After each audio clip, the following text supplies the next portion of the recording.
அரசியலில் நிரந்தர நண்பர்களும் கிடையாது, நிரந்தர எதிரிகளும் கிடையாதுன்னு. ஆனா விடுதலை சிறுத்தைகளை பொறுத்தவரை நிரந்தர எதிரிகள் உண்டு. நாங்க அறிவிச்சிருக்கிறோம். பாஜக பாமகவோடு எங்களுடைய அரசியல் கூட்டணி அரசியலுக்கான தொடர்புகள் எதுவுமே கிடையாது அப்படின்னு சொல்லி கராரா பேசுகிறார் தலைவர். அவ எங்களுடைய பர்மனன்ட் ஆன்டி பாலிடிக்ஸ் பர்சன் அப்படின்னு சொல்லி பார்ட்டி அப்படின்னு நம்ம சொல்றோம். பாஜகவையும் பாமகவையும் அதாவது சாதி வெறியர்களையும் மத வெறியர்களையும் சொல்றோம். எங்களுடைய நிரந்தர எதிரிகள் அவரை கொள்கை ரீதியான எதிரிகளா நாங்க தீர்மானிச்சு அவங்களுடைய டோரை க்ளோஸ் பண்றோம். எங்களுக்கு அவங்க கிட்ட எங்களுக்கு எந்த, அதே மாதிரி அவங்க இருக்கிற இடத்துக்கு நாங்க போக மாட்டோம் அப்படின்னு சொல்றோம். அந்த அடிப்படையில நாம வந்து கொள்கை ரீதியான ஒரு கட்சி, கொள்கை ரீதியான ஒரு கூட்டணி, அவருக்கு குறிப்பா என்னுடைய கொள்கை தோழன் தலைவர் திருமாவளவன் என்று கலைஞரே சொல்லியிருக்காரு, டாக்டர் கலைஞர் அவரே சொல்லியிருக்காரு.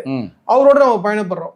இது ஒவ்வொரு காலகட்டத்திலையும் வந்து சீட்டு 12, 10 சென்ற தேர்தலில் வந்து 6 சீட்டு தீர்மானிக்கப்பட்டது. திடீரென்று 2021 ஐபேக் என்ற பெயரில் அவர்கள் 6 சீட்டா குறைத்துவிட்டார்கள். ஆனாலும் கூட 6ல் 4 வெற்றி பெற்றோம். ஆமா, அது ரொம்ப சிறப்பு. திமுகவுக்கு பல்வேறு வகையில ஆலோசனை சொல்லப்பட்டது. இப்படி போனாதான் நம்ம வந்து நிக்க முடியும் அப்படின்ற அவங்கள ஒரு நிர்பந்தத்துக்கு கொண்டு வந்து கூட்டணி கட்சிகளை அவங்க கட்டாயப்படுத்த ஆரம்பிச்சாங்க. சரி, இந்த வாய்ப்பை வந்து விட்டுட்டோம்னா ஈஸியா உள்ள வந்து சாதி வெறியனும் மத வெறியனும் உள்ள வந்துருவாங்க, அவங்கள சட்டமன்றத்துக்குள்ள அனுமதிக்க கூடாதுன்றதுக்காக தான் திமுகவோடு நம்ம பின்னாடி நின்னோம். நாம மட்டும்தான் அதுல வலிமையான கட்சி.